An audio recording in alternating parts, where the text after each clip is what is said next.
سيدنا موضوع القرآن جدا مهم، جدا مهم، يعني عقائديا ومعنويا حقيقة. يعني الموضوع القرآن الكريم إن شاء الله إن شاء الله هو يكون الداعم للبرامج البقية، يجي برغبة احنا بعد النقطة الثانية المهمة أنه احنا نشتغل باسم الإمام الحسين، وهذا له دور كبير يعني، وهم اللبنانيين عندهم في التعلق بالإمام الحسين عليه السلام. بتوجيه المتولي الشرعي للعتبة الحسينية المقدسة سماحة الشيخ عبد المجيد الكربلائي، واليوم الثاني على التوالي الاجتماعات مستمرة للجان الدعم التربوي والثقافي لضيوف العتبتين وبل ضيوف العراق حقيقة الأخوة من لبنان.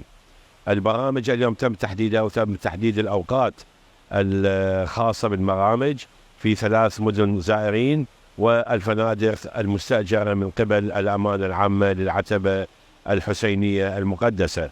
البرامج تستهدف الأطفال دون سن 6 والصبيان من الذكور والإناث من عمر 6 إلى 18 سنة، بالإضافة إلى برامج للرجال وبرامج للنساء، والتركيز سيكون على البرامج القرآنية العقائدية لدعم نفسية الضيف، وكذلك هناك مخيمات كشفية وهناك زيارات سياحية ودينية إلى المراقد المقدسة وإلى أماكن الآثار والسياحة في العراق.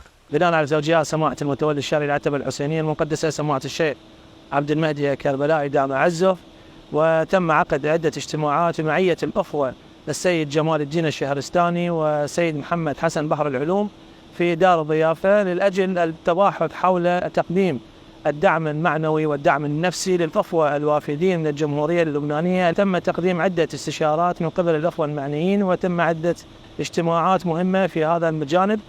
تم تقديم من قبل قسم التنمية والتأهيل الاجتماعي للشباب.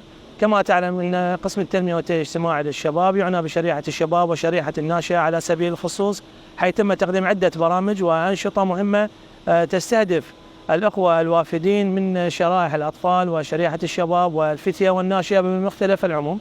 ولله الحمد تم تقديم نشاط المخيم الكشفي. هذا النشاط يتخلله عدة أنشطة تنموية وتنمية اجتماعية وفنية ومهنية وغيرها من النشاطات الأخرى من أجل تقديم الدعم المعنوي والنفسي للأخوة الوافدين من الجمهورية اللبنانية.